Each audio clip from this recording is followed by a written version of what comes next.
পাকিস্তানের পতাকা লাগিয়ে সাম্প্রদায়িক অস্থিরতা বাড়ানোর চেষ্টার অভিযোগে গ্রেপ্তার দুই। উত্তর 24 পরগনার গোপালনগর থানার আকাইপুরে একটি শৌচাগারে পাকিস্তানের পতাকা লাগানোর অভিযোগ উঠল দুই ব্যক্তির বিরুদ্ধে। পাকিস্তানের পতাকা লাগিয়ে এলাকায় সাম্প্রদায়িক অস্থিরতা বাড়ানোর চেষ্টার অভিযোগে ইতিমধ্যেই গ্রেপ্তার করা হয়েছে ওই দুই ব্যক্তিকে। পুলিশ জানিয়েছে ওই দুই ব্যক্তির নাম চন্দন মালাকার এবং প্রজ্ঞজিৎ মণ্ডল। তারা আকাইপুরের বাসিন্দা।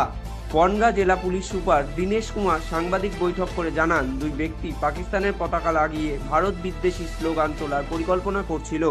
এলাকায় অশান্তি তৈরির উদ্দেশ্যে এই পরিকল্পনা করেছিল তারা।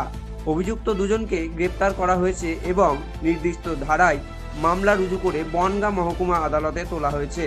তাদের পুলিশি হেফাজতে নিয়ে এই ঘটনার পেছনে আর কারা জড়িত আছে সে বিষয়ে তদন্ত করা হচ্ছে। এরা দুজনই সনাতনী ঐক্য মঞ্চের সদস্য বলে জানা গিয়েছে। প্রথমে সবাইকে নমস্কার। আপনাদেরকে আমরা জানাতে চাইছি যে গতকাল রাত্রে গোপালনগর থানায় আকাইপুর রেলওয়ে স্টেশনে কাছে একটা শৌচাগার রয়েছে। ওখানে আমরা পাকিস্তানে যে জাতীয় ফ্ল্যাগ আছে ওটা আমরা ওখানে পেয়েছিলাম।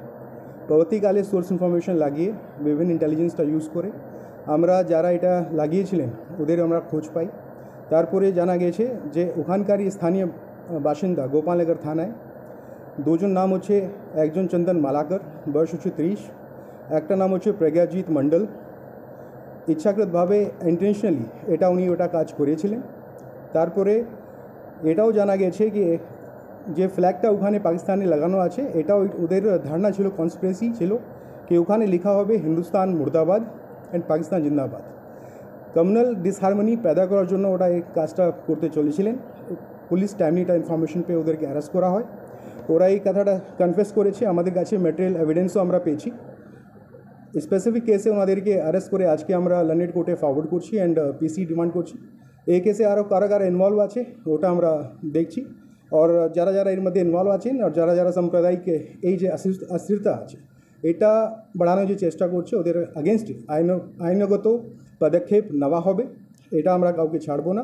অ্যান্ড আপনাদের মাধ্যমে সবাইকে আমি শুধু একটা সেন্সিটাইজ করতে চাই, যে কোনো রিউমার আপনারা গুজবে কান দেবেন না। আমাদের যে স্থানীয় বাসিন্দারা রয়েছেন ওটা নিজে রিজনটা যেন ইউজ করে, আর যদি কোনো ওনাদের কাছে ইনফরমেশন থাকে পুলিশ সঙ্গে শেয়ার করে। Thank you so much. আর এটা